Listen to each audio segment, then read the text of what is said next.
அல்லேலூயா, அல்லேலூயா. கர்த்தர் நல்லவர். அதனால இன்னைக்கு 2 காரியங்களை என் மைண்ட்ல ஓடிட்டே இருக்குது. காலையில எழுந்து ஒரு காரியத்தை படிச்சுட்டே இருந்தேன் நான். அது படிச்சுட்டு இருக்கும்போது அந்த வார்த்தையை பாத்தீங்கன்னா ரோமருக்கு எழுதின நிருபம், ரோமருக்கு எழுதின நிருபம் எடுத்தவர்கள் வாசிக்கலாம். ரோமர் 11ஆம் அதிகாரம், ரோமர் 11ஆம் அதிகாரம் 16வது வசனத்தை நான் வாசிக்கும் போது, 11ஆம் அதிகாரம் 16வது வசனத்தை நான் வாசிக்கும் போது, மேலும் முதற் பலனாகிய மாவானது பரிசுத்தமாய் இருந்தால் பிசைந்த மா முழுவதும் பரிசுத்தமாய் இருக்கும்.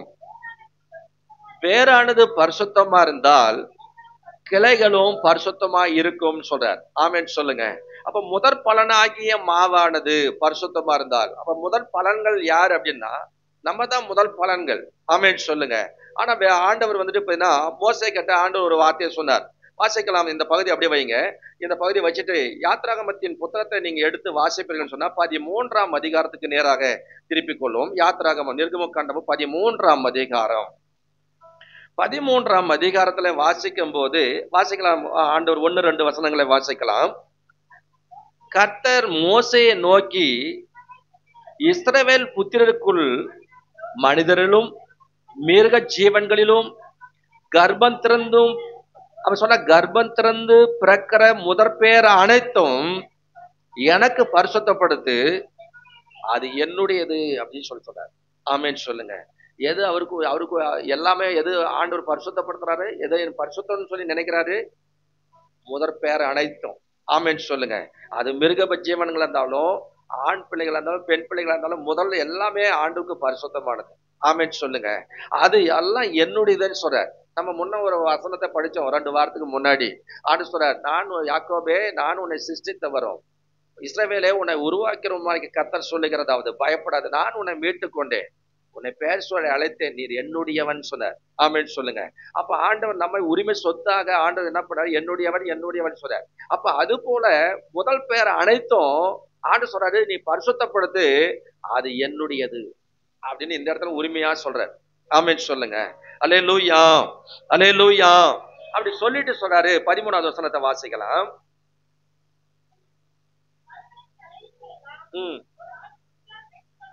அங்க மேல 12வது வசனம், கர்ப்பம் திறந்து பிறக்கும் அனைத்தையும், உனக்கு இருக்கும் மிருக ஜீவனுடைய தலையீற்று அனைத்தையும் ஒப்பு கொடுப்பாயாக. ஆமென் சொல்லுங்க. நமக்கு ஆண்டு மிருக ஜீவன்களினுடைய பலனும், அப்ப பாத்தீங்கன்னா கர்ப்பத்தின் பலனும், மிருக ஜீவன்களின் பலனும், உன் ஆடுகளின் பெருக்கமும், உன் மாடுகளின் பெருக்கமும் உனக்கு உண்டாவதாகன்னு சொல்லி ஆண்டவர் உபாகம புத்தகத்தில் திவ்யோபதேச கண்டம் 28ஆம் அதிகாரத்துல நமக்கு ஆண்டவர் வாக்கு பண்றார். இதெல்லாம் நமக்கு ஆண்டவர் தருவன்னு வாக்கு பண்றார். ஆனா ஆண்டவர் தருவார். ஆனா ஆண்டவர் நமக்கு தரார்னா அது ஆண்டவருக்கு அந்த முதன்மையானதை எல்லாவற்றையும் கடவுளுக்கு என்று கொடுக்கணும். அது கடவுளுக்குரியது. அதையும் நம்மளே அபகரிக்கிறதுனால்தான் நிறைய வீடுகள்ல அந்த இனப்பெருக்கம் வராதபடிக்கு கர்த்தர் தடுத்துறார். அல்லேலூயா. ஆனா அந்த இனப்பெருக்கத்துல முதன்மையானது எல்லாவற்றையும் கடவுளுக்குன்னு ஒப்பு கொடுக்கணும். அது கர்த்தருடையது. ஆமென் சொல்லுங்க. அல்லேலூயா. அப்படி சொல்லிட்டு சொல்றாரு, ஆண்கள் எல்லாம் கர்த்தருடையவைகள் என்று சொல்லி சொல்றாரு. சொல்லிட்டு 5வது வசனத்தை வாசிக்கலாம்.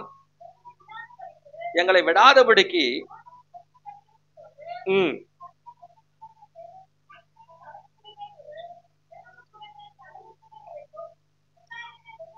முதல் பேர்கள் யாவையும் கொன்று போட்டார்.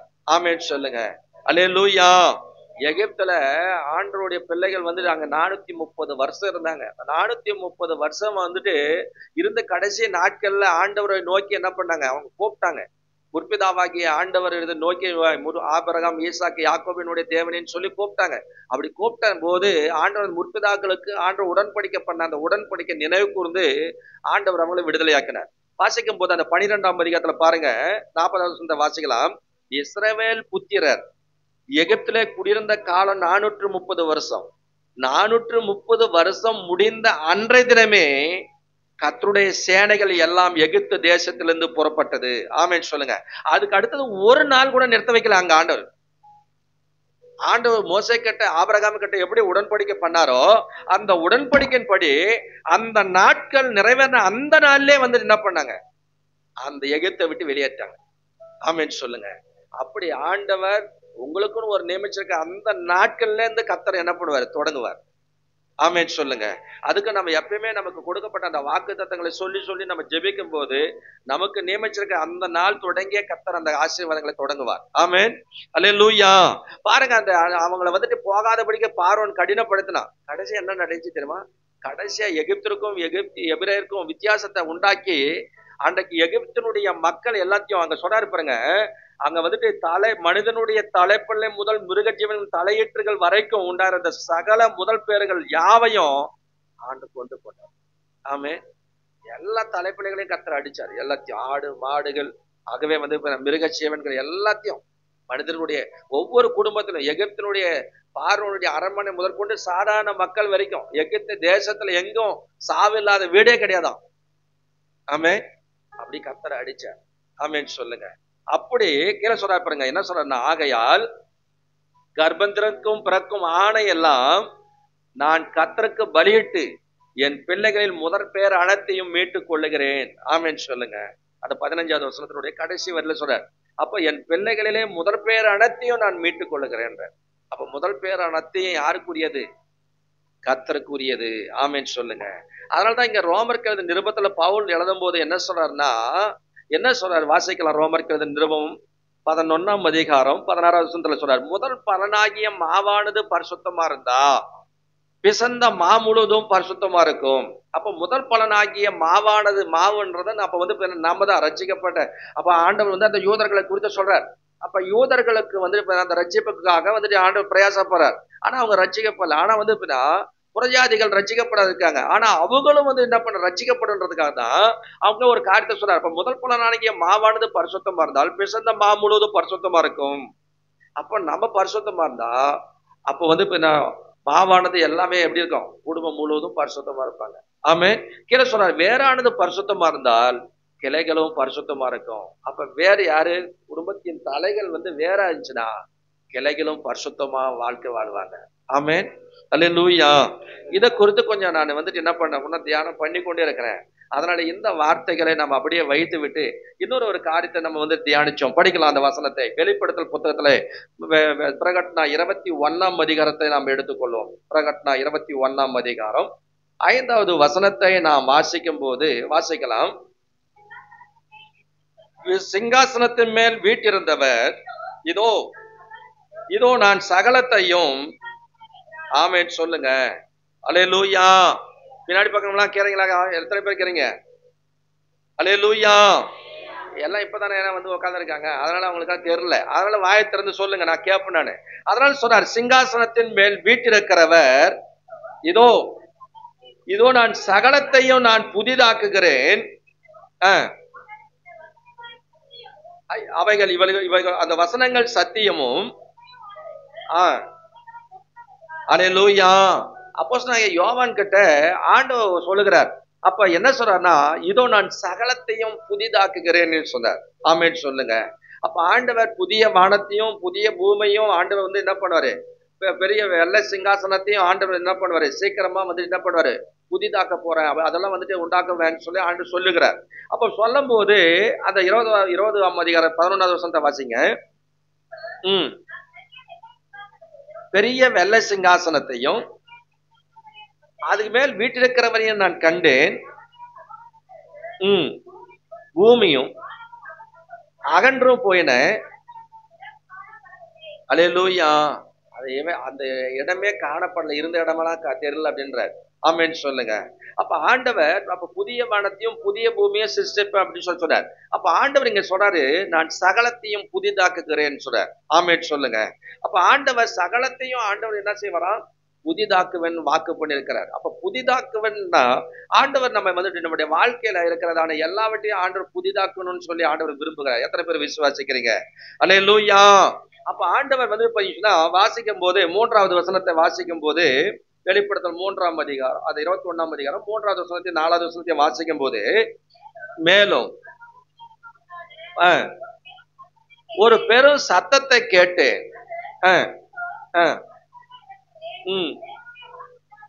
அப்ப மனிதர்களிடத்துல தேவனுடைய வாசஸ்தலம் இருக்கிறது. அவர்களிடத்திலே அவர் வாசமா இருப்பார். அவர்களும், ஆமென் சொல்லுங்க, அல்லேலூயா.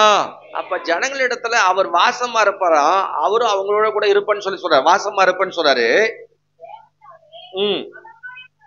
அவர்களோட கூட இருந்து, அப்ப ஆண்டவர் நம்ம கூட இருந்து நம்மளுடைய தேவனா இருப்பேன்னு வாக்கு பண்றார். ஆமென் சொல்லுங்க. அப்படி சொல்லிட்டு தேவன் துடைப்பார். இனி மரணமும் இல்லை, துக்கமும் இல்லை, அலறுதலும் இல்லை, வருத்தமும் இல்லை, முந்தினவைகள் ஒளிந்து போயின. அப்படி சொல்லிட்டு சொல்றாரு, முந்தினவைகள் எல்லாம் ஒளிஞ்சு போச்சு அப்படின்னு சொல்லிட்டு, இதோ நான் சகலத்தையும் நான் புதிதாக்குகிறேன்னு சொன்னார். ஆமென் சொல்லுங்க. அப்ப முதல் மனிதர்களாகிய ஆதாம் ஏவாளை அப்ப வந்துட்டு பாத்தீங்கன்னா சங்கரித்த தேவன் மனிதரோடு கூட எப்பொழுதும் வாசம் செய்வதற்கு புதிய வானத்தையும் புதிய பூமியும் வந்துட்டு என்ன பண்ணுவாராம், வந்து உண்டாக்குவார், அதுல வந்து வந்து சேருவார்னு சொல்லி வாக்கு பண்றார். ஆமென் சொல்லுங்க. அப்ப எல்லா சாபங்களும் எல்லா வேதனைகளும் முற்றிலும் நீக்கப்படும். அந்த நாட்கள் மறுபடியும் தேவனோடு கூட ஒப்புரவாக்கப்படுகிறதான அந்த வேலையை குறித்து இந்த இடத்துல பிதாவாகிய தேவன் இங்க சொல்லுகிறார். பிதாவாகிய தேவன் சொல்லும் போது சொல்றாரு, இதோ நான் சகலத்தையும் புதிதாக்குகிறேன் என்று சொல்றார். ஆமென் சொல்லுங்க. அப்ப ஆண்டவர் வந்து சகலத்தையும் புதிதாக்குகிறேன்னு சொல்லும் போது அப்ப வந்து நீங்க என்ன சொல்றாருன்னா, அப்ப சகலத்தையும் புதிதாக்குன்னா அப்ப அழிந்து, அப்ப எல்லாவற்றையும் ஆண்டவர் என்ன பண்றாரு, அழிச்சு புதுசா படைக்க போறேன் அப்படின்னு சொல்லி என்ன பண்ணல, அப்ப புதிதாக்குறேன் என்று சொன்ன அந்த காரியத்தை குறித்து வாசிக்கிறான். அப்ப சகல விதங்களிலும் வந்துட்டு சொல்ற அழிந்து புதிய விதைகளை நான் படைக்கிறேன் என்று கூறவில்லை. ஆனா ஏன் அப்படின்னா, எல்லா பொருட்களும் வானமும் பூமியும் அவர் வந்து என்ன பண்ணுவாராம், அக்கினியினால சுட்டரிச்சிட வரான். ஆமென். அது சுத்திகரிக்கப்பட்டு புதிதாக்கப்படுவாங்க அப்படின்னு சொல்லுகிறார். அப்படி புதிதாக்கப்பட்டு ஏன் அப்படி சொல்றாரு அப்படின்னா, அதே வெளிப்படுத்தல் புத்தகத்துல நீங்க வாசித்தீங்கன்னா 6ஆம் அதிகாரத்துல 14வது வசனத்துல நீங்க வாசிக்கும் போது, வெளிப்படுத்தல் 6ஆம் அதிகாரம் 16வது வசனத்துல வாசிக்கும் போது என்ன சொல்றாருன்னா, வாசிக்கலாம். அவர் சொல்றாரு, வானமும் சுரட்டப்பட்ட ஒரு புஸ்தகத்தை போல விலகி போயிற்று, மலைகள் தீவுகள் யாவும். ஆமென் சொல்லுங்க. எல்லாமே வந்து இப்ப வானமும் சுட்டப்பட்ட ஒரு புஸ்தகத்தை போல விலகி போயிடுமா அவருடைய ராஜ்யத்துல அவர் வரும்போது. அவர் ரெண்டாவது சொல்றாரு, மலைகளும் தீவுகளும் யாவுகளும் தங்கள் இடங்களை இருந்த இடத்தை விட்டுட்டு விலகி போயிடுச்சு, அகன்று போயிடுச்சுன்னு சொல்றாரு. ஆமென் சொல்லுங்க. அல்லேலூயா. அப்ப ஆண்டவர் வந்து அப்ப எல்லாவற்றையும் ஆண்டவர் வந்து என்ன பண்ணுவார், சுத்திகரிப்புன்னு சொல்றாரு. அதுதான் வந்துட்டு இப்படி சொல்லிட்டு சொல்றாரு. அப்ப ஆகாய் புத்தகத்துல நீங்க வாசிக்கும் போது, ஆகாய் தீர்க்கதரிசன புத்தகம் ஆகாய் 2ஆம் அதிகாரத்துல ஆண்டவர் சொல்றாரு, என்ன சொல்றாருன்னா, ஆகாய் 2ஆம் அதிகாரம் 6வது வசனத்தை வாசிக்கலாம். சேனைகளின் கர்த்தர் சொல்லுகிறார், கொஞ்ச காலத்துக்குள்ளே இன்னும் நான் ஒரு தரம் அந்த வானத்தையும் பூமியையும் சமுத்திரத்தையும் வெட்டாந்தரையும். ஆமென் சொல்லுங்க. அப்ப இன்னும் ஒரு தரம் இந்த வானத்தையும் பூமியும் சமுத்திரத்தையும் வெட்டாந்தரையும் நான் என்ன செய்வேன், அசைய பண்ணுன்னு சொல்றாரு. அப்ப ஆண்டவர் வந்து சொல்றாரு, அவர் சொல்றாரு, சகல ஜாதிகளையும் அசைய பண்ணுவேன், சகல ஜாதிகளாலும் விரும்பப்பட்டவர் அவர் வருவார். ஆமென் சொல்லுங்க. அல்லேலூயா. அப்ப நாம விரும்புகிறவர் அவர் வந்து என்ன பண்ணுவாரு, இந்த உலகத்துல அவர் வருவன் என்று வாக்கு பண்ணியிருக்கிறார். ஆமென் சொல்லுங்க. அல்லேலூயா. அப்ப அதுதான் எபிரேயர் நிருபத்துல நீங்க வாசித்தீங்கன்னு சொன்னா, அப்ப நிறைய பேர் சொல்லுவாங்க, பூமாதேவி வந்து கையை மாத்தினாலாம், இந்த கையிலேயே வச்சுருக்கலாம் அந்த பூமியை, இந்த வானத்தை, அந்த பூமியை, அதனால கை வலிக்குதுன்னு அப்படியே மாத்தினாலும் அதனாலதான் பூமி அதிர்ச்சி வருது என்ன சொல்றாங்க. ஆமென் சொல்லுங்க. அதனால சும்மா கட்டுக்காதீங்க எல்லாம். அதனால வந்துட்டு சொல்றாரு, ஆண்டவர் இன்னும் ஒரு தரம் வந்துட்டு இந்த வானத்தையும் பூமியும் சமுத்திரத்தையும் வெட்டாந்திரையை கூட கர்த்தர் என்ன பண்ணுவாரு, ஒழுங்கு பண்ணுவேன்னு சொல்றாரு. ஆமென் சொல்லுங்க. அப்ப விரும்பப்பட்டவர் அவர் வருவன்னு சொல்லி வாக்கு பண்ணார். எபிரேயர் புத்தகத்துல வாசிக்கும் போது 12ஆம் அதிகாரம் 26வது வசனத்தையும் 27வது வசனத்தையும் நீங்க வாசித்தீங்கன்னா, எபிரேயர் 12ஆம் அதிகாரம் 26வது வசனத்தையும் 27வது வசனத்தையும் வாசிக்கலாம். அவருடைய சத்தம் பூமியை அசைய பண்ணிற்று, இன்னும் ஒரு தரம் பூமியை மாத்திரமல்ல,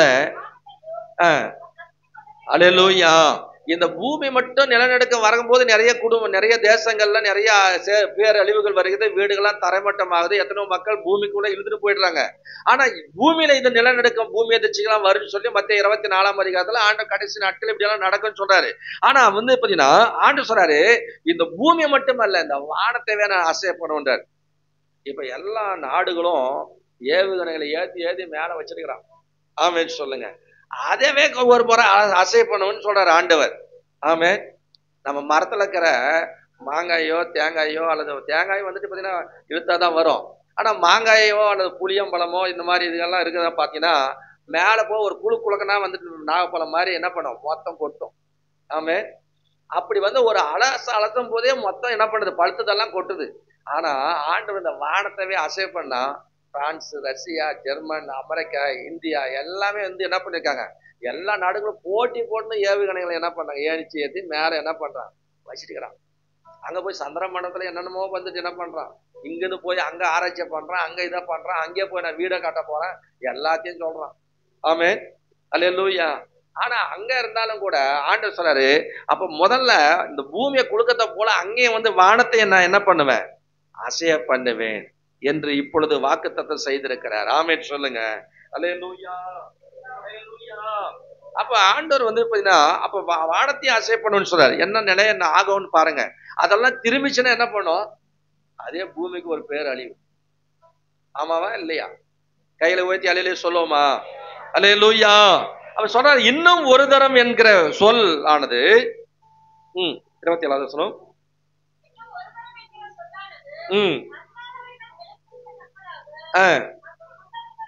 அசை உள்ளவைகள் உண்டாக்கப்பட்டது போல மாறி போகும் என்பதை குறிக்கிறது. ஆதலால் அசைவில்லாத ராஜ்யத்தை பெறுகிறவர்கள் ஆகிய நாம். ஆமென் சொல்லுங்க. அல்லேலூயா. என்ன ராஜ்யம்? அசைகிற ராஜ்யம் ஒண்ணு, அசைவில்லாத ராஜ்யம் ஒண்ணு இருக்குது. இந்த அசைகிற ராஜ்யத்துல ஆண்டவர் பூமியா குலுக்குவாரு, வானத்தையும் அசையப்படுவார், எல்லாமே வந்து என்ன பண்ணுவாங்க, அவங்க அசைக்கப்பட்டு போவாங்க. ஆமே. இது அசைவு வந்துச்சுன்னா உள்ள இழுத்துன்னு போயிடும். ஆமே. அப்ப மேலே அசைவு போச்சுன்னா மொத்தம் மேல இருக்கிறதெல்லாம் இங்க வந்து கீழே வந்து எரிஞ்சு சாம்பலா மாறும். ஆமேன்னு சொல்லுங்க. ஆனா இங்க சொல்றாரு அசைவில்லாத ராஜ்யத்தை பெறுகிறவர்கள் ஆகிய நாம் அப்படின்னு சொல்றாரு. அப்ப இந்த உலகத்துல அசைவில்லாத ராஜ்யத்தை பெருகுவதற்காக தான் உன்னை என்னை ஆண்டவர் வந்து நியமிச்சு வச்சிருக்காரு. எத்தனை பேர் விசுவாசிக்கிறீங்க? அல்லேலூயா. அதான் சொல்றாரு அசைவில்லாத ராஜ்யத்தை பெறுகிறவர்களாகிய நாம் என்ன சொல்றாரு. சொல்லிட்டு பயத்தோடும் நாம் என்ன செய்யணுமா, பயத்தோடும் பக்தியோடும் தேவனுக்கு பிரியமாய் ஆராதனை செய்யும்படி. ஆமென் சொல்லுங்க. அப்ப பயத்தோடு பக்தியோடு தேவனுக்கு பிரியமான ஆராதனை செய்து அவருடைய கிருபையை நம்ம பற்றிக்கணும். ஆமே. அப்பதான் அந்த அசைவில்லாத ராஜ்யத்துக்கு நம்ம போக முடியும். ஆமே. இதெல்லாம் அனித்தியமானவைகள். இதெல்லாம் ஒரு நாள் அழிஞ்சு போகும். காணப்படுறதுகள் எல்லாம் அனித்தியமானவைகள், காணப்படாதவர்களோ நித்தியமானவைகள். ஆமென் சொல்லுங்க. அல்லேலூயா. அதனால ஆண்டவர் வந்து சொல்றாரு, இதோ நான் சகலத்தையும் புதிதாக்குறேன், உன் வாழ்க்கையில இருக்கிற எல்லா காரியத்தையும் ஆண்டவர் புதிதாக்குறேன்னு வாக்கு பண்றார். அதான் வெளிப்படுத்தல் புத்தகத்துல வாசிக்கும் போது அப்ப சகலத்தையும் புதிதாக்குறேன்னு சொல்றாரு. வெளிப்படுத்தல் 6ஆம் அதிகாரத்துல அந்த 14வது வசனத்துல வாசிக்கும் போது வானம் சுருட்டப்பட்ட ஒரு பூமி, சுருட்டப்பட்ட புத்தகத்தை போல என்ன பண்ணுவான், விலகி போடுன்னு சொல்றாரு. 20ஆம் அதிகாரம் 11வது வசனத்துல வாசிக்கும் போது அதே பிரகடனாவில வெளிப்படுத்தல் 20:11வது வசனத்தை வாசிக்கும் போது அங்க என்ன சொல்றாரு, நான் வாசிக்கலாம். பின்பு பெரிய வெள்ள சிங்காசனத்தையும் அது மேல வீட்டிருக்கிறவரையும் நான் கண்டேன். பூமியும் வானமும் அகன்று போயிடுச்சுன்றார். ஆமென் சொல்லுங்க. அல்லேலூயா. இப்ப பேதுரு எழுதுறாரு. என்ன பேதுரு எழுதுறாருன்னா 2 பேதுரு புத்தகத்துல 3ஆம் அதிகாரம் அங்க 7வது வசனத்தை வாசிக்கும் போது 2 பேதுரு 3ஆம் அதிகாரம் 7வது வசனத்துல அப்ப சொல்றாரு, இப்ப நம்ம பார்த்துக்கிறோமே, இப்பொழுது இருக்கிற இந்த வானங்களும் இந்த பூமியும் அந்த வார்த்தையினாலே என்ன பண்ணுச்சு. ஆமென் சொல்லுங்க. இந்த வானமும் இந்த பூமியும் அந்த வார்த்தையினால, எந்த வார்த்தையினால, ஆதியாகமத்துல 1ஆம் அதிகாரத்துல சொல்லப்படுது, அந்த வார்த்தையினால வானம் உண்டாக்குறது உண்டாச்சு, பூமி உண்டாக்குறது உண்டாச்சு, சூரியன் சந்திரன் உண்டாக்குறது உண்டாச்சு, எல்லாம் அந்த வார்த்தையினால உண்டாக்கப்பட்டுச்சு. ஆமென் சொல்லுங்க. அதான் சொல்றாரு, அந்த வார்த்தையினால இந்த நம்ம பார்க்கிற இந்த வானமும் இந்த பூமியும் அக்கினிக்கரையாக கர்த்தர் வச்சிருக்கிற அந்த வானத்தை. ஆமென் சொல்லுங்க. அல்லேலூயா. அல்லேலூயா. அப்ப சொல்ற இப்பொழுது இருக்கிற வானங்களும் பூமியும் அந்த அக்கினிக்கரையாக வைக்கப்பட்டிருக்கிறது. தேவ பக்தி இல்லாதவர்கள் நியாயம் தீர்க்கப்பட்டு. ஆமென் சொல்லுங்க. அப்ப தேவ பக்தி, இந்த உலகத்துல தேவ பக்தி இல்லாதவர்கள் அழிஞ்சு போற நாள் வரைக்கும் அவங்க நியாயம் தீர்க்கப்பட்டு அந்த அழிஞ்சு போற நாள் வரைக்கும் இந்த வானமும் இந்த பூமியும் அப்படியே இருக்குமா? ஆமென் சொல்லுங்க. அல்லேலூயா. அப்படி சொல்லிட்டு கீழே சொல்றாரு, வாசிக்கலாம் 10வது வசனம். அப்படியே கீழே வாசிங்கள, அப்படியே கீழே வாசிங்க. ஒரு நாள் 1000 வருஷம் போலவும்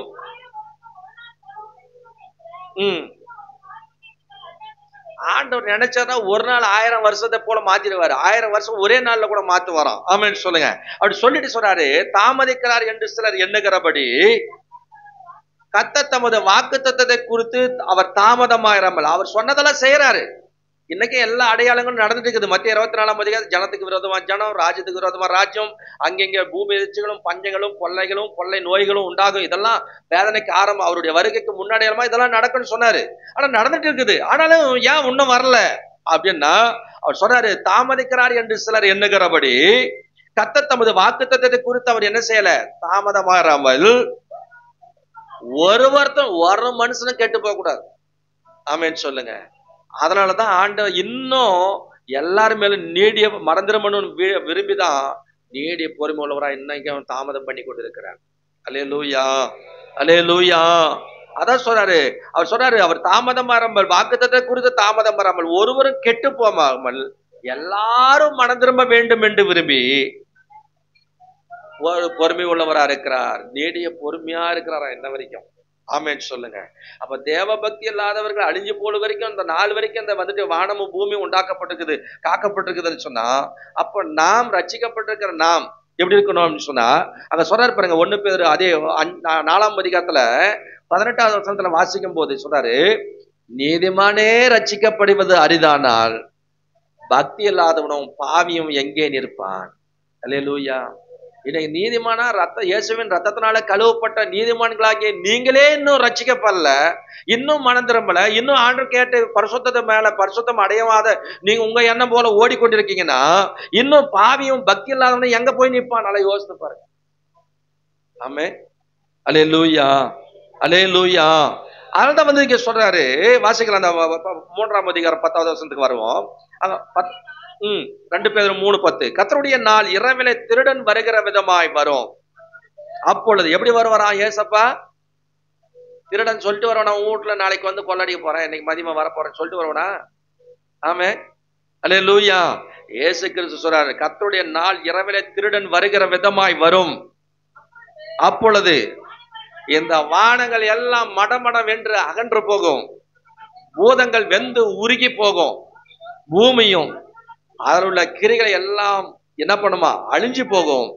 இவைகள் இப்படி அறிந்து போகிறபடியால் எப்படிப்பட்ட பரிசுத்த நடக்கையும் தேவ பக்தி உள்ளவர்களா இருக்க வேண்டும். யோசித்து பாருங்க. ஆமென் சொல்லுங்க. அல்லேலூயா. அதுதான் சொல்றார் 14வது வசனத்துல, ஆகையால் பிரியமானவர்களே, இவைகள் வர காத்திருக்கிற நீங்கள், நாம எப்படி இருக்கணுமா? உங்களை பார்த்து சொல்றாரு, இப்படி பிரியமானவர்கள், இவைகள் எல்லாம் வர காத்திருக்கிற நீங்கள் கரையற்றவர்களும் பிழை இல்லாதவர்களுமாய் சமாதானத்தோட அவர் சந்நிதியிடத்திலே காணப்படப்படும்படி ஜாக்கிரதையாயிருங்கள். ஆமென் சொல்லுங்க. அவர் சமூகத்துல போய் நம்ம நிக்கிறதுக்கு நம்ம ஜாக்கிரதையா நம்ம இருக்கணும்னு சொல்லி எதிர்பார்க்கிறார். ஆமென் சொல்லுங்க. அல்லேலூயா, அல்லேலூயா, அல்லேலூயா. அதனாலதான் ஆண்டவர் சொல்றாரு, அப்ப 21ஆம் இதோ நான் சகலத்தையும் நான் புதிதாக்குறேன்னு சொல்றாரு. அப்ப வந்து எப்படி ஆண்டவர் வந்து புதிதாக்குறேன்னு சொல்றாருன்னா, ஏசாயா 43ஆம் அதிகாரத்துல சொல்றாரு, இதை நான் சகலத்தையும் புதிதாக்குறேன்னு சொல்றாரு. பாசி சொல்லிட்டு சொல்றாரு 43ஆம் அதிகாரம், ஏசாயா 43ஆம் அதிகாரம் 19வது வசனத்தை நீங்க வாசிப்பீங்கன்னு சொன்னா, ஏசாயா 43ஆம் அதிகாரம் 19வது வசனம், இதோ நான் புதிய காரியத்தை செய்கிறேன், இப்பொழுதே அது தோன்றும், நீங்கள் அதை அறியீர்களா? நான் வனாந்தரத்திலே வழியையும் அவாந்தர வெளிகளிலே ஆறுகளை நான் உண்டாக்குவேன் சொல்றார். ஆமென் சொல்லுங்க. அல்லேலூயா. அப்ப ஆண்டவர் இதோ நான் புதிய சகலத்தையும் புதிதாக்குறவன் சொன்னவரு, இதோ நான் புதிய காரியத்தை செய்கிறேன், அது இப்பொழுதே தோன்றும்னு சொல்றார். ஆமென் சொல்லுங்க. அதை நீங்க அறியீங்களா? நீங்க கொஞ்சம் நினைச்சு பாக்குறீங்களா? வனாந்தரத்துல கூட நான் வழியை உண்டாக்க முடியும்.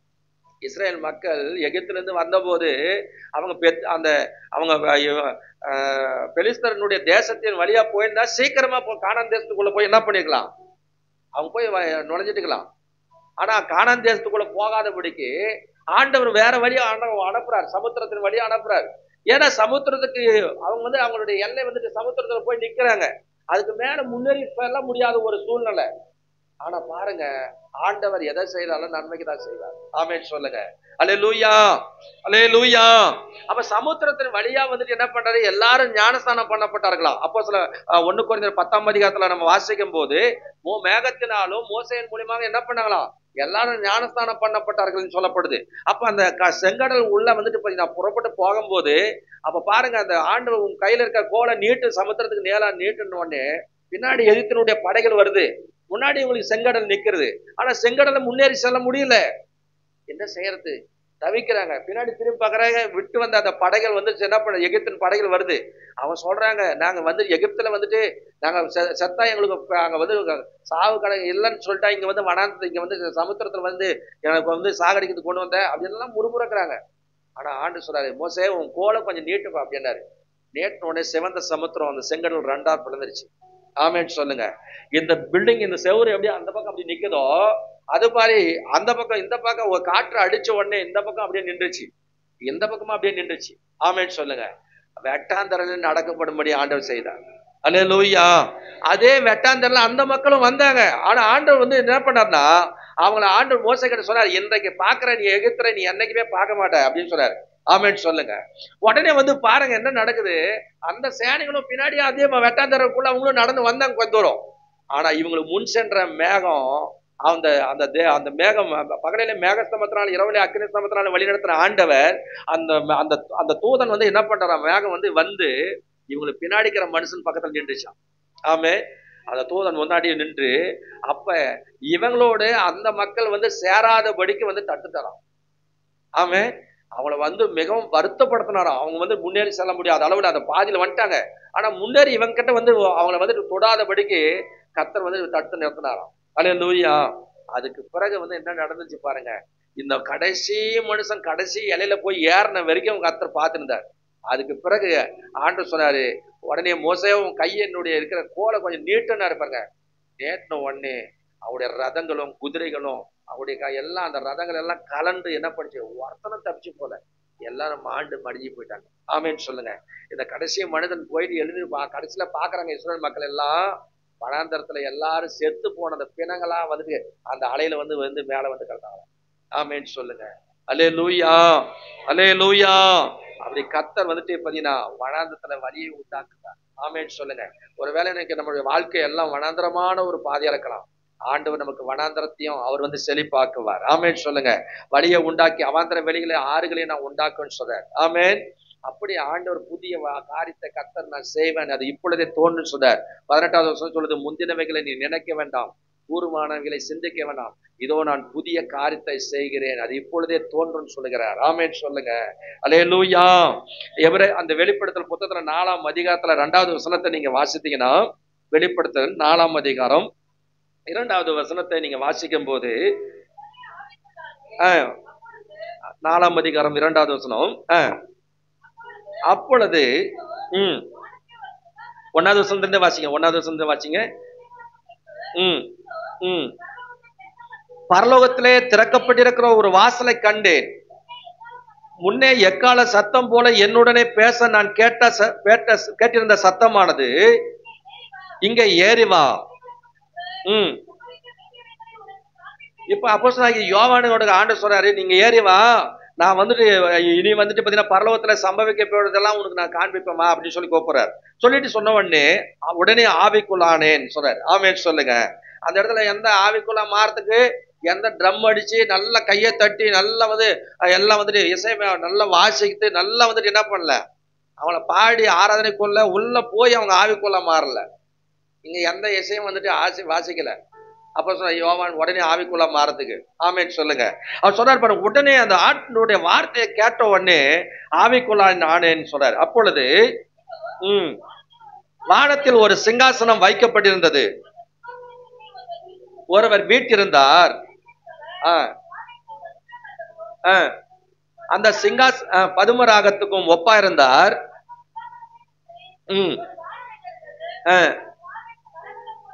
அல்லேலூயா. 9வது வசனம், மேலும்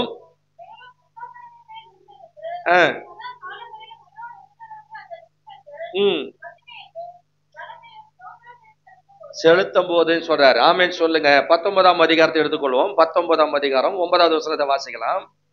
அதே வெளிப்படுத்தல் 19ஆம் அதிகாரம் 9வது வசனம்.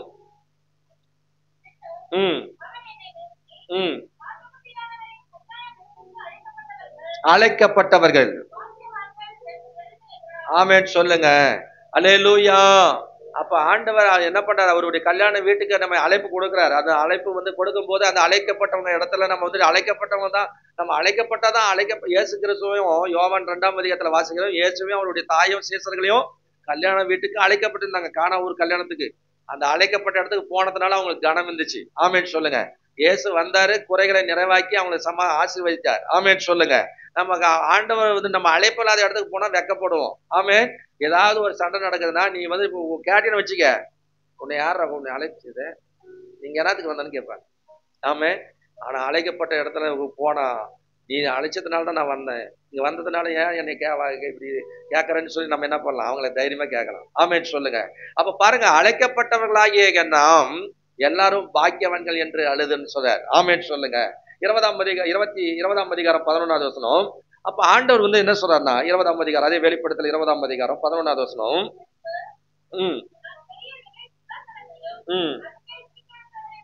கண்டேன், அகன்று போயின அப்படி சொல்றார். 22ஆம் அதிகாரம் 6வது வசனம். என்னை நோக்கி உண்மையும் சத்தியமானவைகள்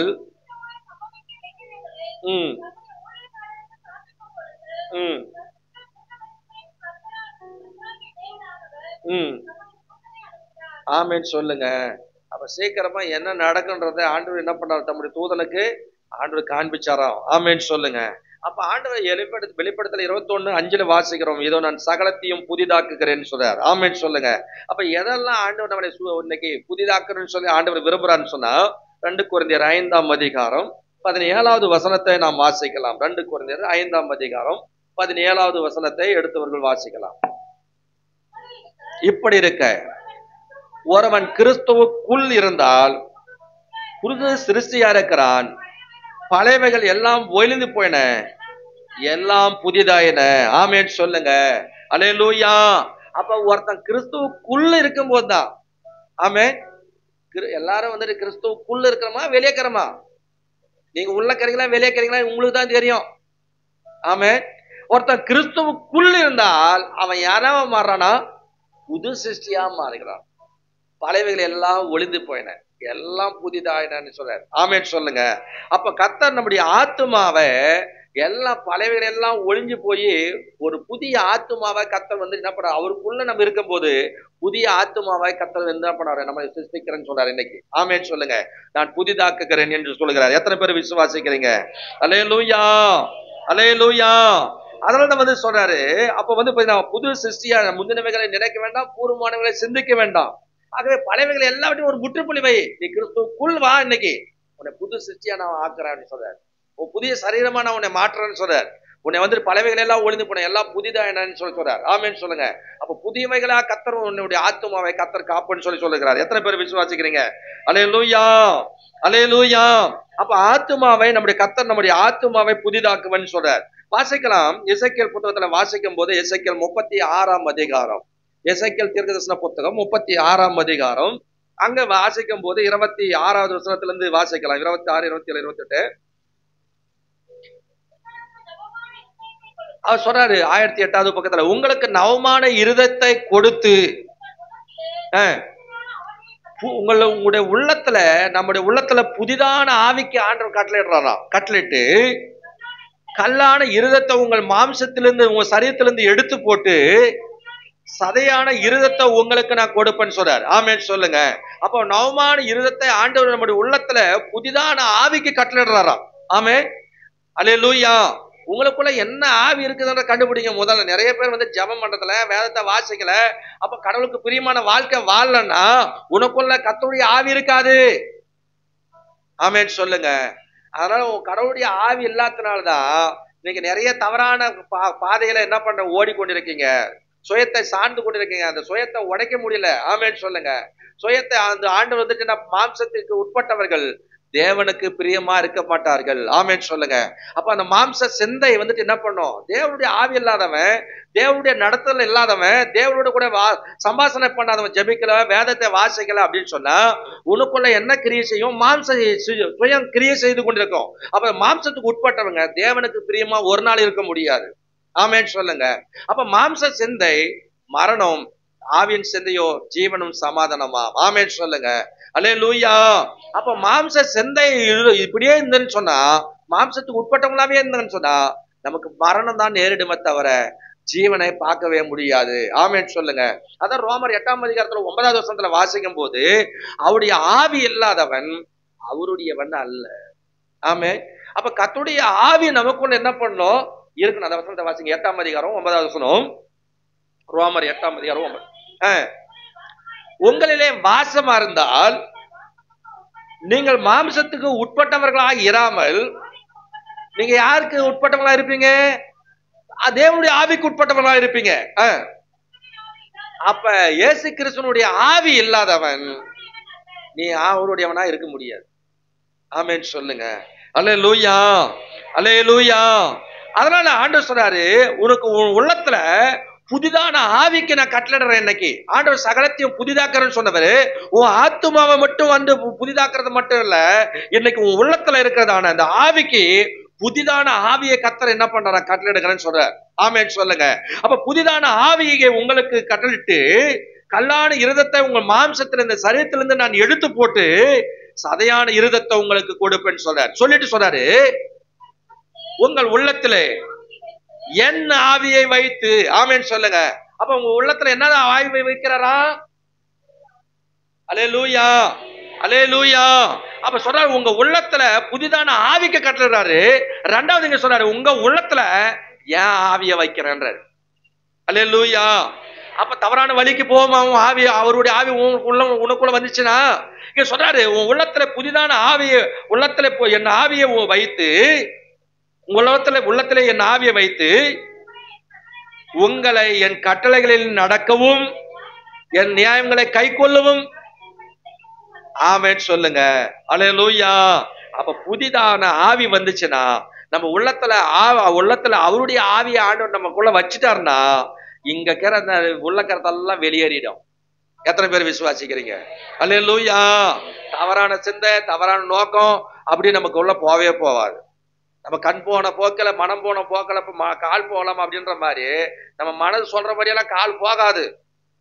யோபு சொல்றாரு 31ஆம் அதிகாரத்துல, யோபு 31ஆம் அதிகாரத்துல, கண்களோட உடன்படிக்கை பண்ணின நான் ஒரு கண்ணின் மேல் நினைவா இருப்பது எப்படி?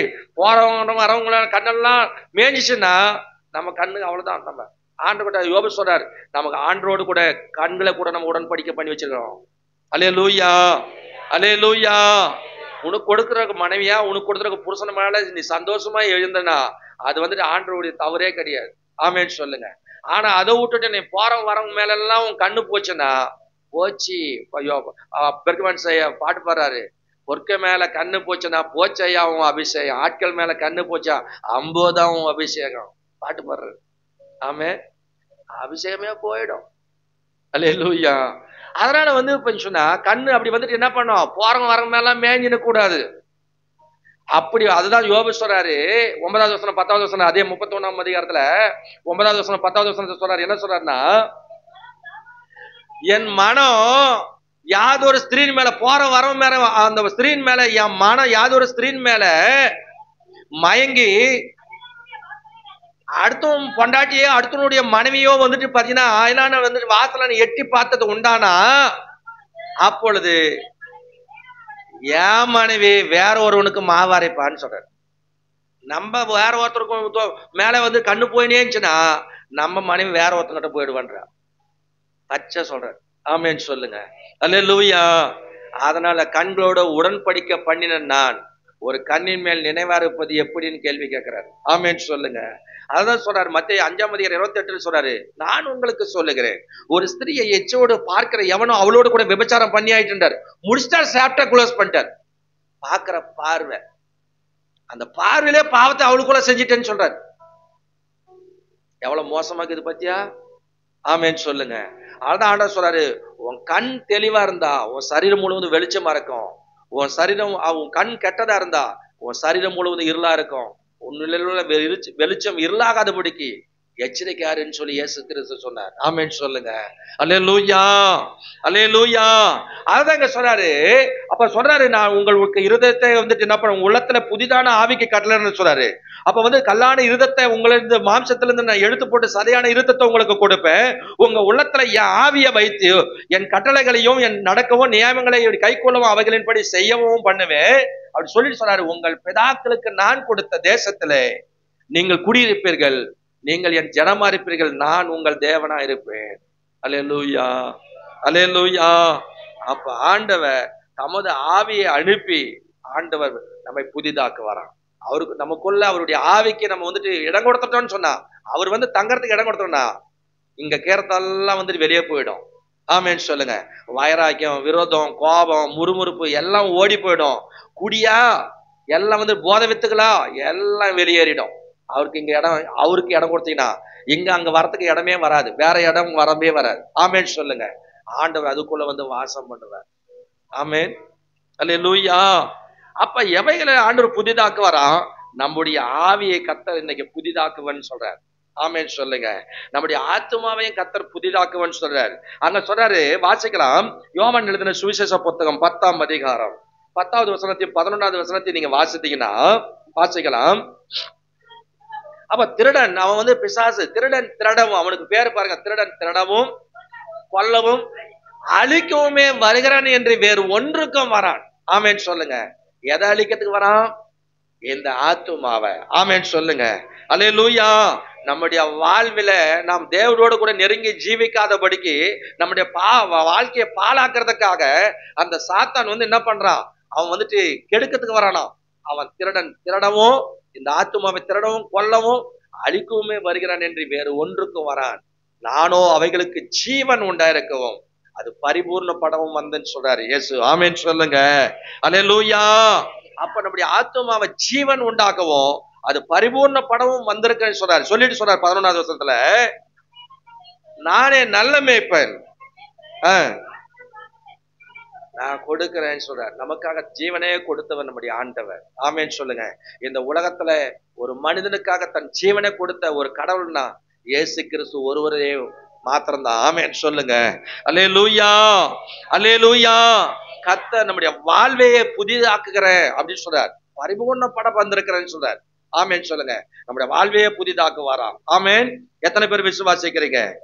அதனாலதான் சொன்னார் 1 யோவான் புத்தகத்துல நீங்க வாசிப்பீங்கன்னா 1 யோவான் 5ஆம் அதிகாரம் 11வது வசனத்தையும் 12வது வசனத்தையும் நீங்க வாசித்தீங்கன்னா 1 யோவான் 5ஆம் அதிகாரம் 11, 12 நமக்கு தேவன் நித்திய ஜீவன், அந்த பரலோக ராஜ்யத்தை தந்திருக்கிறார். அந்த ஜீவன் அந்த குமாரன், அவருடைய ஜீவன் அவருடைய குமாரன்ல இருக்கிறது என்பதே அந்த சாட்சியம். குமாரனை உடையவன் ஜீவனை உடையவன், தேவனுடைய குமாரன் இல்லாதவன். அல்லேலூயா. அப்ப இயேசு கிறிஸ்துவை உடையவர்கள் தான் ஜீவன் உடையவர்கள். இயேசு கிறிஸ்துனுடைய ஜீவன் இல்லாதவன் அவன் வந்துட்டு என்ன பண்ண, அவன் ஜீவன் இல்லைன்னா அவனுக்குள்ள ஜீவனே இல்லைன்றார். ஆமென் சொல்லுங்க. தேவனுடைய குமாரன் இல்லாதவன் ஜீவன் இல்லாதவன், குமாரனை உடையவன் ஜீவன் உடையவன் சொல்றார். ஆமென் சொல்லுங்க. அப்ப நமக்கு ஜீவன் உடையவர்களா நம்ம வாழணும்னா இயேசு கிறிஸ்துவை உடையவர்களா நம்ம இருக்கணும். ஆமென் சொல்லுங்க. அப்பதான் நம்முடைய வாழ்வை என்ன செய்வார்? ஆண்டவர் புதிதாக்குவன் சொல்லுகிறார். ஆமென் சொல்லுங்க. அல்லேலூயா. அதுதான் ஆண்டவர் சொல்றார், நானே நல்ல மேய்ப்பன் சொல்றார். அப்ப நல்ல மேய்ப்பன் தன் ஆடுகளுக்காக ஜீவனை கொடுக்கறன்னு சொல்றார். தன் ஜீவனை கொடுத்து என்ன பண்ணாரு? மேய்ப்பனா இருந்த தாவீது சங்கீதம் 23 வாசிக்கும் போது மேய்ப்பனா, ஆடுகளுக்கு மேய்ப்பனா அவர் இருந்ததுனால தன் ஜீவனை கூட கொடுத்து என்ன பண்ணாரு? அந்த ஆடுகளை காப்பாற்றினார். ஒரு முறை கரடி வந்துச்சு, ஒரு முறை சிங்கம் வந்துச்சு. ஆனாலும் அது மேல பாய்ந்து போய் சிங்கத்தையும் அந்த கரடியை வந்து என்ன பண்ணாரா? ஒரு ஆட்டை கிழிச்செறியத போல கிழிச்செறிஞ்ச அப்படின்னு சொல்றாரு. ஆமென் சொல்லுங்க. அல்லேலூயா. ஆனால் ஆண்டவர் அப்படி வருகிற சத்துருக்களுக்கு மத்தியில கர்த்தர் நம்முடைய ஜீவனை கொடுத்து நம்மை ஆண்டவர் உயிர், நம்முடைய வாழ்வை ஆண்டவர் புதிதாக்குவன்னு சொல்லுகிறார். ஆமென் சொல்லுங்க. அல்லேலூயா, அல்லேலூயா. 2 கொரிந்தியர் புத்தகத்துல நீங்க வாசிக்கும் போது 2 கொரிந்தியர் 6ஆம் அதிகாரம் 2 கொரிந்தியர் 6ஆம் அதிகாரத்தை நீங்க வாசித்தீங்கன்னா அங்க ஒரு காரியத்தை வாசிக்கலாம். 2 கொரிந்தியர் 6ஆம் அதிகாரம் 18வது வசனத்திலிருந்து வாசிக்கலாம், 16வது வசனத்திலிருந்து வாசிக்கலாம். தேவனுடைய ஆலயத்துக்கும் சம்பந்தம் ஏது? நான் அவர்களுக்குள்ளே வாசம் பண்ணி நான் அவர்கள் தேவனாயிருப்பேன், அவர்கள் என் ஜனமாயிருப்பார்கள் என்று சொல்லுகிறார். ஆமென் சொல்லுங்க. நீங்கள் ஜீவனுள்ள தேவனுடைய ஆலயமா இருக்கிறீர்களே என்று சொல்றார். ஆமென் சொல்லுங்க. அல்லேலூயா. ஆனபடியால் நீங்க புறப்பட்டு பிரிந்து போய் அசுத்தமானதை தொடாதிருங்கள் என்று கர்த்தர் சொல்லுகிறார். அப்பொழுது நான் உங்களை ஏற்றுக்கொண்டு உங்களுக்கு பிதாவா இருப்பேன், நீங்கள் எனக்கு குமாரரும் குமார்த்தியுமா இருப்பீர்கள் என்று. ஆமென் சொல்லுங்க. அல்லேலூயா. அப்ப நமக்கும் அவங்களுக்கும் வித்தியாசத்தை உண்டாக்கணும். அப்ப அந்த அசுத்தமானதை தொடக்கூடாதுன்னு சொன்னாரு. அப்ப வந்துட்டு பாத்தீங்கன்னா தேவனுடைய ஆலயத்துக்கும் விக்கிரங்களுக்கு சம்பந்தம் ஏதுன்னு சொல்றாரு. ஆமென் சொல்லுங்க. அப்ப நம்முடைய சரீரத்தை தூய்மைப்படுத்தி ஆண்டவர் புதிதாக்குன்னு சொல்றாரு. ஆமென் சொல்லுங்க. அல்லேலூயா. அல்லேலூயா. அதாவது சொல்றாரு 1 கொரிந்தியர் புத்தகத்துல 3ஆம் அதிகாரத்துல வாசிக்கும் போது, 1 கொரிந்தியர் 3ஆம் அதிகாரம் 16, 17 வசனத்துல வாசிக்கும் போது அங்க சொல்றாரு, நீங்கள் தேவனுடைய ஆலயமா இருக்கிறீர்கள் என்றும் தேவனுடைய ஆவி உங்களில் வாசமாய் இருக்கிறார் என்றும் அறியாதிருக்கிறீர்களா? அப்ப தேவனுடைய ஆலயமா நம்ம இருக்கிறோம். இந்த ஆலயம் மட்டும் இல்ல, நம்முடைய ஆலயமா கர்த்தர் பார்க்கிறார் நம்முடைய உள்ளத்தை. ஆமென் சொல்லுங்க. அப்ப ஒருவன் தேவனுடைய ஆலயம், நீங்கள் தேவனுடைய ஆலயமா இருக்கிறீர்கள் என்றும் தேவனுடைய ஆவி உங்களில் வாசமா இருக்கிறார் என்றும் அறியாதிருக்கிறீர்களா? ஒருவன் தேவனுடைய ஆலயத்தை கெடுத்தால் அவனை தேவனே கெடுப்பாராம். ஆமென் சொல்லுங்க. தேவனுடைய ஆலயம் பரிசுத்தமா இருக்கிறது, நீங்களே அந்த ஆலயம். இந்த உள்ளத்தை பரிசுத்தமா வைக்கிறதும் தூய்மைப்படுத்தி வைக்கிறதும் அது அசுசிப்படுத்துறது உங்க கையில தான் இருக்குது. நீ தான் அந்த ஆலயம். அல்லேலூயா. அந்த பிள்ளைங்களை பிடிச்சி உட்கார வைங்க. அப்ப வந்து பாத்தீங்க சொன்னா, அப்ப நீங்க தான் அந்த ஆலயம் சொல்ற. ஒருவன் தேவனுடைய ஆலயத்தை கெடுத்தால் தேவன் கெடுப்பாரா? எப்படி ஆலயத்தை கெடுக்கிறோம்? வெத்தலைப்பாக்கு, ஆன்ஸ், பொடி, கட்டைக்குச்சி, எல்லாம் சாராயம், எல்லா போதை வித்துக்கள் எல்லாத்தையும் போட்டு இங்க அசுசிப்படுத்தினா அப்ப ஆண்டவர் என்ன பண்ணுவாராம்? நீ இந்த ஆலயத்தை கெடுத்தா நான் உன்னை கெடுப்பேன், நீ கெடுத்தா நான் கெடுப்பேன். ஆலயம் பரிசுத்தமா இருக்கிறது, நீயே அந்த ஆலயம். அது பரிசுத்தமா வைக்கிறது, தூய்மைப்படுத்தி வைக்கிறதும் அதை கெடுக்கிறதும் உன் கையில தான் இருக்குது.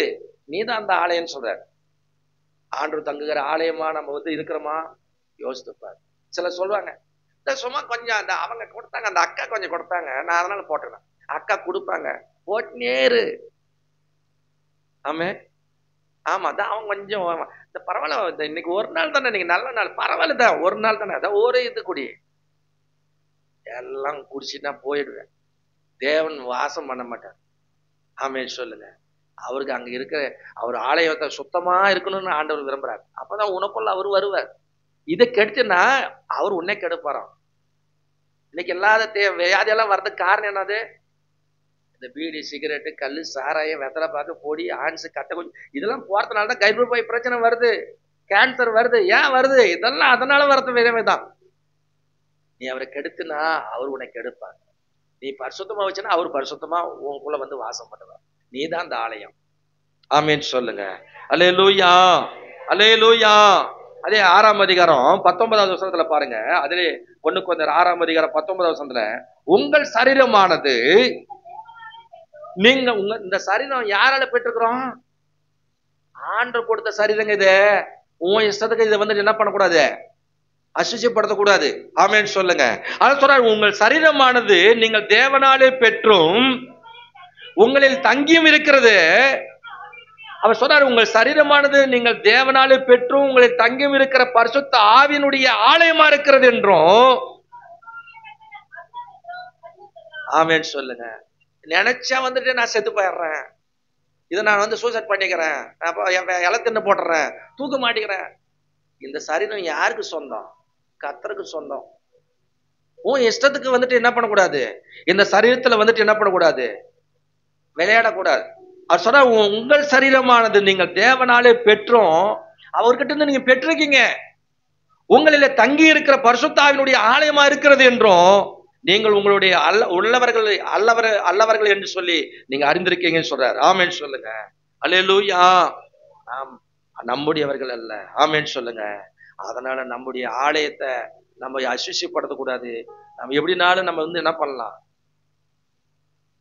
ஆண்டவருக்கு பிரியமில்லாத காரியத்தை நம்ம செயல்படுத்துறதுக்கு இருக்கக்கூடாது. நம்முடைய ஆலயத்தை, நம்முடைய சரீரத்தை அவர் தூய்மைப்படுத்தி புதிதாக்குவன் என்று வாக்குப்படுறார். ஆமென் சொல்லுங்க. அல்லேலூயா, அல்லேலூயா. எசேக்கியேல் 18ஆம் அதிகாரத்துல வாசிக்கும் போது, எசேக்கியேல் 18ஆம் அதிகாரம் 32ஆம் அதிகாரம் 18வது வசனம், 18 அதிகாரம் 32 படிங்க. 18ஆம் அதிகாரம் 31 32 வாசிக்கலாம். 31 32 980வது பக்கம்.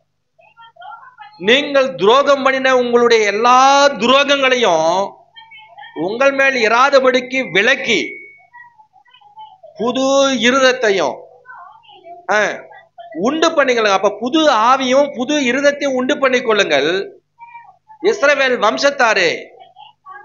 ஆமென் சொல்லுங்க. நீங்க துரோகம் பண்ண எல்லா துரோகங்களையும் உங்க மேல இராதபடிக்கு ஆண்டவர் விளக்குறன்றார். இன்னைக்கு ஒப்பு கொடுத்தா நீங்க புது இருதத்தையும் புதிய ஆவியும் உண்டு பண்ணி கொள்ளுங்க. அதுக்காக கேளுங்க. அப்ப நீங்க இஸ்ரவேல் வம்சத்தால நீங்க ஏன் சாகணும்? எப்ப பார்த்தாலும் சாகணும் சாகணும் சாகணும், அதான் மைண்ட்ல வந்துட்டு பதிவாகி போய்க்குதுன்னா, பிசாசு உன்னை கட்டி வச்சிருக்கிறான். உனக்குள்ள கர்த்தருடைய ஆவியானவர் இல்ல. அல்லேலூயா. அங்க கீழே சொல்றாரு, மனம் திரும்புங்கள் அப்பொழுது பிழைப்பிருக்கு. அப்ப நம்ம இந்த உலகத்துல இப்ப வாழணும், அதிக நாள் வாழணும்னா இன்னைக்கு நம்ம மனம் திரும்பணும். அப்பதான் புது இருதத்தையும் புதிய ஆவியை உண்டு பண்ணி கொள்ளுங்க. நீங்க ஏன் சாகணும்? அதனால மனம் திரும்புங்கள், அப்பொழுது நீங்க பிழைப்பீர்கள். அல்லேலூயா. நீ சுயமா சாகரன்னு ஓடுறன்னா இந்த ஆண்டவருடைய விருப்பமே கிடையாது அது. ஆமென் சொல்லுங்க. அது ஆண்டவர் அந்த சாவை விரும்புறதே கிடையாது. நீயா முடிவெடுத்து சாகரத்தெல்லாம் நரகத்துக்கு தான் போய் சேரும். நீ ஆண்டவருடைய பிள்ளையா இருந்தா கூட நரகம் நிச்சயம். அல்லேலூயா, அல்லேலூயா. அதனால நினைச்சா சண்டை நம்ம ஆண்டவருடைய சமூகத்துல கேட்கணும், கிருபை கேட்கணும். ஆண்டவரே என்னால தாங்க முடியல, என்னால அந்த சகிக்க முடியல, என் குடும்பத்துல இருக்கிற பிரச்சனைங்க போராட்டம், அதனால நீங்க தான் எனக்கு உதவி செய்யணும். அவர்கிட்ட தான் நம்ம முறையிடணும். இல்லைன்னா அவர்கிட்ட கேட்கணும், ஆண்டவரே நீங்க கொடுத்த, ஆண்டவரே கத்தாவே, ஆண்டவரே நீங்க எனக்கு கொடுத்த இந்த சரீரம் கத்தர் கொடுத்த தீபமா இருக்குதான். ஆமென் சொல்லுங்க. மனிதனுடைய ஆவி, இந்த ஆவி கத்தர் கொடுத்த தீபம். அதனால சொல்றாரு, அப்ப அவர்கிட்ட நம்ம என்ன பண்ணணும்? அவர்கிட்ட நம்ம கேட்கணும், ஆண்டவரே என்னால சகிக்க முடியலப்பா, இந்த ஜீவனை கொஞ்சம் எடுத்துங்கப்பா, நீங்க கேளு, அவர்கிட்ட கேளு. அவர்கிட்ட தான் நம்ம முறையிடணும். அதை விட்டு போட்டு நம்ம தனிப்பட்ட சுயமா நம்ம போய் முடிவெடுத்துட்டு ஏதாவது செத்தனா அப்படிதான் நம்ம அந்த ஆவியம் அப்படிதான் அலைக்கழிச்சுன்னா அங்கேயும் அலைஞ்சுன்னு கிடக்கும். என்னடா ஒரு பிசாசு பிடிச்சிச்சுன்னா, யாரு பலாரம் பிடிச்சிட்டான், இவன் பிடிச்சிட்டான், அவன் யாரு ரட்சிக்கப்பட்டவன் ஞானசன் எடுத்துவான். அந்த ஆவி எப்படி அவனுக்குள்ள வரும்? தவறா சுயமா சாகரத்தினால அந்த ஆவி அப்படி அலைக்கழிச்சுன்னு யாருன்னா உன்னை பிடிச்சுன்னு ஆட்டி நிற்கும். இது தேவையா நமக்கு? அல்லேலூயா. ஆண்டவர் இதோ நான் சகலத்தையும் நான் புதிதாக்குகிறேன்னு சொல்றாரு. அப்ப ஆண்டவர் நம்முடைய ஆவியை ஆண்டவர் புதிதாக்குகிறேன்னு சொல்றாரு. அதனால நம்முடைய ஆத்துமாவை கர்த்தர் புதிதாக்குவார்னு சொல்றாரு. நம்முடைய வாழ்வை ஆண்டவர் புதிதாக்குறேன் என்று வாக்கு பண்றாரு. நம்முடைய சரீரத்தை தூய்மைப்படுத்தி நான் புதிதாக்குகிறேன் என்று சொல்லுகிறார். ஆமென் சொல்லுங்க. அல்லேலூயா. இப்படி இன்றைக்கு கர்த்தர் நம்முடைய வாழ்வில இப்படிப்பட்டதான புதிய ஆவியை, புதிய ஆத்துமாவை, புதிய சரீரத்தை, புதிய ஜீவனை தந்து நம்ம எல்லாவற்றையும் புதிதாக்கி நம்மை ஆசீர்வதிப்பேன் என்று வாக்கு பண்ணியிருக்கிறார். ஆமென் சொல்லுங்க. அதுதான் அந்த வெளிப்படுத்தல் 21ஆம் அதிகாரம் 4வது வசனத்துல சொல்றாரு, இதோ உன் கண்ணீர்களை யாவையும் துடைக்கப்படும், நீ அலறுதல் கிடையாது, துக்கம் கிடையாது, எல்லாவற்றையும் நான் என்ன பண்ண, சகலத்தையும் நான் புதிதாக்குகிறேன், உன் அழுகைக்கு ஒரு முற்றுப்புள்ளி வைக்கிறேன்னு சொல்றார், உன் புலம்பலை ஆனந்த களிப்பா மாறப்படணும்னு சொல்றார். அதுதான் ஏசாயா 28ஆம் அதிகாரத்துல 5 அங்க வாசிக்கும் போது, ஏசாயா புத்தகத்துல நீங்க வாசித்தீங்கன்னா வாசிக்கலாம். ஏசாயா 28ஆம் அதிகாரம் 25ஆம் அதிகாரம் 8வது வசனம் படிங்க. 8வது வசனம் 25:8. அவர் மரணத்தை ஜெயமாக விழுங்குவார். கர்த்தராகிய தேவன், எனது தேவன் எல்லாருடைய முகங்களிலிருந்து கண்ணீரை துடைத்து தமது ஜனத்தின் நிந்தையை பூமியில் இராதபடிக்கு முற்றிலும் நீக்கி விடுவார். ஆமென் சொல்லுங்க. உங்க எல்லா முகங்களில் இருக்கிற உங்க கண்ணீரெல்லாம் ஆண்டவர் துடைப்பாருங்க. உங்க பூமியில உங்களுடைய நிந்தை பூமியில் இராதபடிக்கு முற்றிலும் நான் நீக்கி விடுவேன். அவர் மரணத்தை ஜெயமாக விழுங்கினவர். அப்படியே கர்த்தர் உங்க வாழ்க்கையில செய்வார். ஆமென் சொல்லுங்க.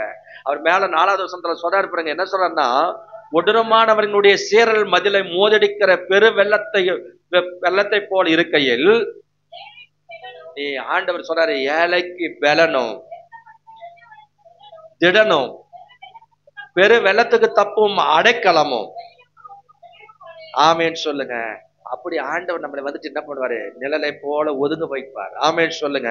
பெரும் வெள்ளத்துக்கு தப்பும் அடைக்கலமா அவர் இருக்கிறார். ஆமேன். எளியவர் நெருக்கப்படுகிற காலங்களில் எளியவனுக்கு திடனா கர்த்தர் இருப்பன்னு வாக்கு பண்றார். ஆமேன்னு சொல்லுங்க. ஆகவே கர்த்தர் ஆண்டவர் நமக்கு இதோ நான் சகலத்தையும் நான் புதிதாக்குகிறேன்னு சொன்னவர். ஆண்டவர் நம்முடைய ஆவியை, நம்முடைய ஆத்துமாவை, நம்முடைய சரீரத்தை ஆண்டவர் நமக்கு ஜீவனை தந்து நம்முடைய வாழ்வை ஆண்டவர் சகலத்தையும் புதிதாக்கி கர்த்தர் நம்மை ஆசீர்வதிப்புன்னு சொல்லி வாக்கு பண்ணுகிறார். கர்த்தராகிய இயேசு கிறிஸ்துவை நீங்களும் விசுவாசித்து உங்களுக்கு இருக்கிற நன்மைகளை ஆண்டவரிடத்துல இருந்து கேட்டு பெற்றுக்கொள்ளுங்க. கர்த்தர் உங்களோடு கூட இருப்பாராக. ஆமேன். ஜெபிக்கலாம். பரலோக பிதாவே, ஆசீர்வதிக்கப்பட்ட உங்களுடைய குமாரனாகிய இயேசு கிறிஸ்துவின் நாமத்தினாலே ஆண்டவரே துதிக்கிறோம். இதோ நான் சகலத்தையும் புதிதாக்குகிறேன் என்று சொன்னவர். ஆண்டவரே துதிக்கிறோம். எங்கள் உள்ளத்திலே புதிதான ஆவிக்கு கட்டளிட்டு ஆண்டவரே துதிக்கிறோம். கல்லான இருதத்தை எங்கள் மாம்சத்திலிருந்து எடுத்து போட்டு சதையான இருதத்தை உங்களுக்கு கொடுப்பேன்னு சொல்லிக்க, கொடுத்திருக்கிறேன்னு சொல்லிருக்கீங்க. எங்க உள்ளத்துல உம்முடைய ஆவியை நான் வைப்பேன் என்று சொல்லியிருக்கீங்க. ஆண்டவரே துதிக்கிறோம். உடைய வழிகளை எங்களுக்கு தெரியப்படுத்தி ஆண்டவரே எங்களை ஆண்டவரே கத்தாவே எங்களை ஆண்டவரே எங்கள் தேசங்களிலே நீங்க குடியிருக்க பண்ணுவேன் என்று வாக்கு பண்ணிருக்கீங்க. அதுக்காக ஸ்தோத்திரம். இந்த நாட்களில் எங்களுடைய ஆத்துமாவை ஆண்டவரே நாங்கள் ஆண்டவரே துதிக்கிறோம். மாம்சத்துக்கு உட்பட்டவர்களா இல்லாதபடிக்கு மாம்ச சிந்தை மரணம், தேவனுடைய ஆவியின் சிந்தையோ ஜீவனும் சமாதானமாம் என்று சொல்லி நாங்கள் வாசிக்கிறோம். ஆவிக்குரிய சிந்தை உள்ளவர்களாய் நாங்கள் வாழ்ந்து இந்த ஆத்துமாவை நாங்கள் பாதுகாத்துக் கொள்ள, எங்களுடைய ஆவி ஆண்டவரே எங்களுடைய ஆலயத்தை ஆண்டவரே நாங்கள் புதிதாக்கி கொள்ள, ஒருவன் கிறிஸ்துவுக்குள் இருந்தால் புது சிருஷ்டியா இருக்கிறான், பழையவைகளை எல்லாம் ஒளிந்து போனேன்னு சொல்லி நாங்கள் வாசிக்கிறோம். ஆண்டவரே துதிக்கிறோம். ஒரு புது சிருஷ்டிக்கு ஏற்ற கிருபைகளை நீ தந்து எங்களை ஆண்டவரே எங்கள் வாழ்வை எங்கள் சரீரத்தை தூய்மைப்படுத்தி எங்கள் ஆத்துமாவை புதிதாக்கி எங்களுடைய ஆவிக்கு புதிதான ஆவிக்கு கட்டளிட்டு நீங்க ஆண்டவரே நீங்க செய்ய போற நன்மைகளுக்காக நாங்க நன்றி சொல்லுகிறோம். சகலத்தை நான் புதிதாக்குவேன் என்று சொல்லியிருக்கீங்க. அப்படி புதிதாக்கி ஆண்டவரே உங்களுடைய மறுரூபத்துக்குள்ள எங்களை ஒவ்வொருவரையும் நீங்க உருவாக்கும்படி நாங்க ஜெபிக்கிறோம். இந்த வார்த்தையை கேட்டவர்களாய் மாத்திரமல்ல, அதன்படி நாங்கள் நடக்கிறவர்களாய் ஆண்டவரே எங்களுக்கு கிருபை பாராட்டும்படி நாங்க ஜெபிக்கிறோம். தொடர்ந்து ஆண்டவரே வருகிற நாட்கள்ல வருகிற மாதங்கள்ல ஆண்டவரே துதிக்கிறோம். புதிய ஜீவனை, புதிய ஆண்டவரே ஆத்துமாவாய் ஆண்டவரே துதிக்கிறோம். புதிய சரீரமாய் ஆண்டவரே புதிய வாழ்வை கொடுத்து ஆண்டவரே துதிக்கிறோம். அப்படி ஆண்டவரே கத்தாவே துதிக்கிறோம். அந்த புதிய ஜீவன்கள் பெற்று ஆண்டவரே துதிக்கிறோம். எல்லாவற்றையும் ஆண்டவரே சகலத்தையும் புதிதாக்குகிறேன்னு சொன்னவர். அப்படி புதிய காரியத்தை வருகிற மாதங்கள்ல நீங்க செய்ய போறதுக்காக நன்றி சொல்லுகிறோம். ஒவ்வொருடைய எதிர்பார்க்கிற காரியங்களை ஒரு அற்புத அதிசயங்களை செய்வீராக. ஆண்டவரே துதிக்கிறோம். உடைய பிள்ளைகள் ஆண்டவரே எழுந்து செயல்படாதபடிக்கு, உமக்கு பிரியமாய் வாழாதபடிக்கு, அதுக்கு விரோதமாய் கிரியை செய்கிற உடைய பிள்ளைகளுக்கு பின்னாடி இருந்து கிரியை செய்கிற எல்லா வல்லமைகளும் எல்லா ஆவிகளையும் இயேசுவின் நாமத்தினால ஒவ்வொரு சரீரங்களை விட்டு விலகி வெளியே அப்பாலே போ என்று கடிந்து கொள்கிறோம். இயேசுவின் நாமத்தினால இப்பொழுதே ஒவ்வொருடைய சரீரத்தை தொடுவீராக. ஒவ்வொரு சரீரமும் உங்களுக்கு ஏற்ற சரீரங்களாய் கர்த்தர் உருவாக்குவீராக. உச்சன் தலை முதல் உள்ளம் கால் வரையிலும் ஆண்டவரே துதிக்கிறோம். உடைய காயப்பட்ட கருத்தை தொட்டு நீங்க ஆசீர்வதிப்பீராக.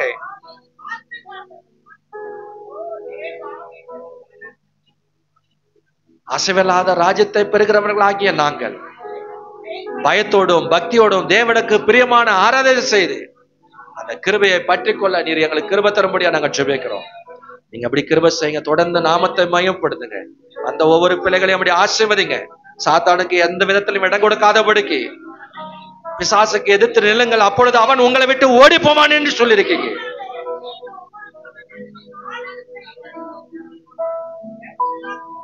நம்முடைய கிருபைக்கு மேல கிருபை பெற்று சமூகத்துல காத்திருந்து பலன் மேல பலன் பெற்று உம்மை சந்திப்பதற்கு கர்த்தர் கிருபை தரும்படியா நாங்க ஜெபிக்கிறோம். ஒவ்வொரு குடும்பத்தையும் ஆட்கொள்ளுங்க. ஒவ்வொரு குடும்பத்திலும் தேவனுடைய சமாதானம் வெளிப்படும்படி நாங்க ஜெபிக்கிறோம். குடும்பங்கள்ல ஒருமனப்படாதபடிக்கு, ஐக்கியப்படாதபடிக்கு, பிரிவினை உண்டாக்குற பொல்லாத பிசாசை, பொல்லாத சாத்தானை, அப்படிப்பட்ட அந்த ஆவியை கிரியை செய்கிற அந்த ஆவியை இயேசுவின் நாமத்தில் அந்த குடும்பங்களை விட்டு வெளியேறுவதாக இயேசுவின் நாமத்தில் அக்கினினால நீங்க சுட்டரித்து போடும்படி நாங்க ஜெபிக்கிறோம். அவர் புதிய ஆவியை கொண்டவர்களாய் அந்த குடும்பத்துல சந்தோஷம், மகிழ்ச்சி, ஆதியிலிருந்து அந்த அன்பு விசுவாசத்தை கொடுத்து ஒவ்வொரு குடும்பத்தையும் உயிர்மிச்சு உண்டாக்கும்படி நாங்க ஜெபிக்கிறோம். அப்படி கிருபை செய்யுங்க. நாமத்தை மையப்படுத்துங்க. பெரிய காரியங்களை செய்யும்படி நாங்க ஜெபிக்கிறோம். பலவீனமா இருக்கிற ஒவ்வொரு பிள்ளைகளை பலப்படுத்தி சுகப்படுத்தி காத்துக்கொள்ளுங்க. கிருபைக்கு ஒப்பு கொடுங்க. இந்த வாரம் முழுவதுமாய் இருக்கிற ஊழியங்களை கர்த்தர் ஆசீர்வதிங்க. இந்த வாரம் முழுவதுமாய் உங்களுடைய பிரசன்னத்தினாலும் உங்களுடைய மகிமையினாலும் ஒவ்வொருவரையும் நீங்க ஆட்கொள்ளும்படி வேண்டிக் கொள்றோம். பெரிய காரியங்களை செய்யும். இயேசுவின் நாமத்தில் பிதாவே. என் ஆத்துமாவே கர்த்தரை சோத்ரி, என் முழுவதுமே அவருடைய பரிசுத்த நாமத்தை சோத்ரி. என் ஆத்துமாவே கர்த்தரை சோத்ரி, கர்த்தர் செய்த சகல உபகாரங்களையும் மறவாதே. ஆமென். நம்முடைய கர்த்தரா இருக்கிற இயேசு கிறிஸ்துவின் கிருபையும் பிதாவாகிய தேவனுடைய அன்பும் பரிசுத்த ஆவியானுடைய அந்நியமும் ஐக்கியம் வழிநடத்தலும் என்றும் என்றும் சதாக்கள் நம் அனைவரோடு கூட கர்த்தருடைய வருகை மட்டும் நம்மளே நிலைத்திருப்பதாக. ஆமென். அல்லேலூயா, அல்லேலூயா, அல்லேலூயா. கர்த்தர் உங்களை ஒவ்வொருவரையும் ஆசீர்வதிப்பாராக. தொடர்ந்து நம்ம திருச்சபை இந்த கட்டுமான பணிக்கு என்று நீங்கள் வந்துட்டு உங்களுக்கு கொடுக்கப்பட்ட அந்த பொறுப்புகளுக்கு உத்தரவாதம் பண்ணி அதை கொடுங்க. சீக்கிரமா அந்த குறை வேலையெல்லாம் முடிப்பதற்கு ஆண்டவர் வழி திறக்கட்டும். அப்படியே அந்த வேலைகளை செய்வதற்கு உதவியா இருக்கட்டும். அதுக்காக நீங்க தொடர்ந்து ஜெபியுங்கள், பங்கு பெறுங்கள். கர்த்தர் உங்களை ஆசீர்வதிப்பாராக. ஆமென். அல்லேலூயா, அல்லேலூயா. கர்த்தர் உங்களை ஆசீர்வதிப்பாராக.